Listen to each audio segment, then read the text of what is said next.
Аз съм спокоен нрав, не споря само колкото да правя на инат. Не обичам да стоя в опозиция в някой ъгъл. Слушам внимателно всеки по-стари мъдър. Не съм революционен тип, минавам и бързо дори да съм много сърдит. Няма да ти посегна дори да съм много на вид, за да мога после просто да си легна спокойно за вид. А не с огресение, че съм направил с главата ти пълна мисерия. Заради просто опит да изпадна в истерия. Кой? Аз не. Гледам отражението си в огледалото. Нещо средно на ръст, със заоблено тяло. Средно доволно, посредствено като цяло. Средна статистика, среден живот живяло. И средният ми пръст непосредствено лъсва и пръсва огледалото на части. И през малките парченца по пода светлината се пречупва и огъва като ластик. Помията е гъста и няма да допусна отново да ме наричаш нещастник. Оценката във ъгъла е една тъмна личност, през събите просъсква страсти. А тъмната личност съм аз на пак такъв. Това е просто прикрита метафора. Понякога ми писва да стоя в твоята сянка и ми идва да ти пръсна главата с радиатора. Защото всеки от нас има две страни. И когато се правиш неготин без да си, обричаш цялата компания на страшен смях, защото ставаш просто неуспешен шут за тях. А тъмната личност в теб цели да избие пренатрупаните ти комплекси. И с течение на времето забравяш своята цел, с кой срещу кой си и къде си. И с течение на времето излиза наяве, че говорил си без много да си мислил. Пък може и да си говорил вярно, но по-скоро е поредният пропуснат изстрел. Знам, че тъмната личност ще живее в мен. Тя е там и отлично се спотайва и в плен. Я държа, но я пускам, ако имам проблем. И знам, тя е някъде там. И знам, тя е някъде там.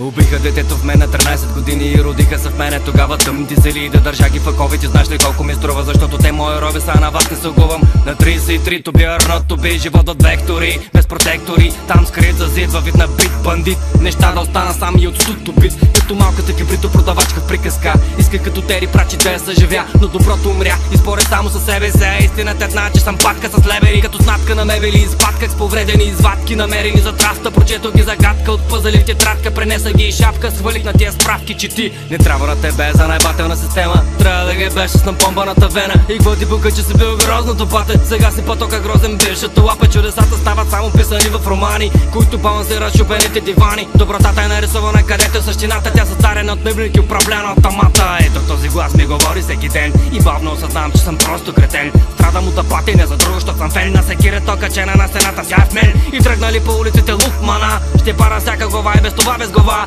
Скърт съм се зъби, гледам тая врата, но глас ми прошепва: изчакай нощта. Знам, че тъмната личност ще живее в мен. Тя е там и отлично се спотайва и в плен. Я държа, но я пускам, ако имам проблем. И знам, тя е някъде там. И знам, тя е някъде там.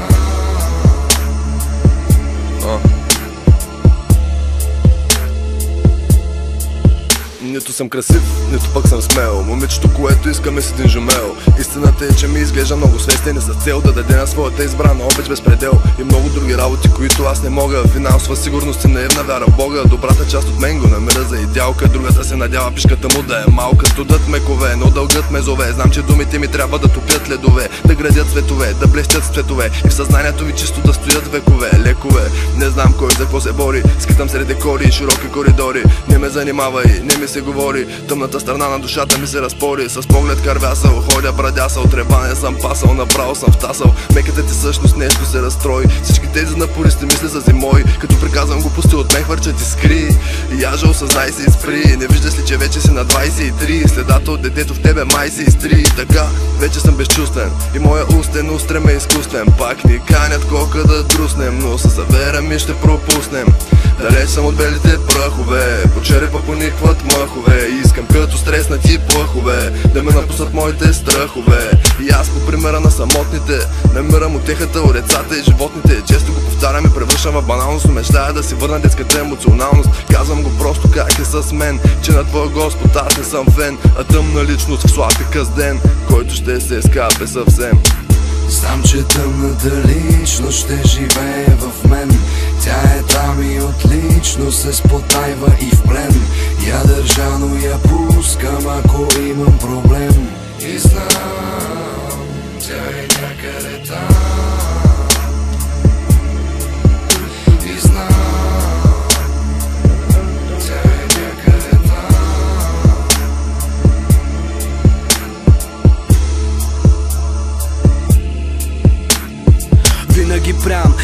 честен, за последователите съм непосредствен. На хората прощавам най-долните постъпки, макар и да желая да ги мачкам на врътки. Смея да твърдя, че често съм дръпнат, дори и най-близките до мене ме познават. Лекуваме времето без да ми се бъркат. Причина ли е това, че връзките ми се разпадат? Мислям водоен, пресъхва внезапно. Всъщност застанали сме толкова далече, ти близко си до мен и аз съм до теб. Чак се замислям дали не ми пречиш. Честно да ти кажа, винаги съм се чувствал сам, излязали от тъмнината, в плен на нюанси, ансамбли, оценки. Някак интересно е там, вредно ли знам? Мислиш, че не съм го играл вечно засмян? Човека, който се смее, грешно разбран. На брега на океана търся морския плян. Вътре в мен някога гореше огън, непрекършен от мрак. Чуда се дали ще мога да надвия и измамя тази странна единичност, където съм аз, там е и тъмната личност.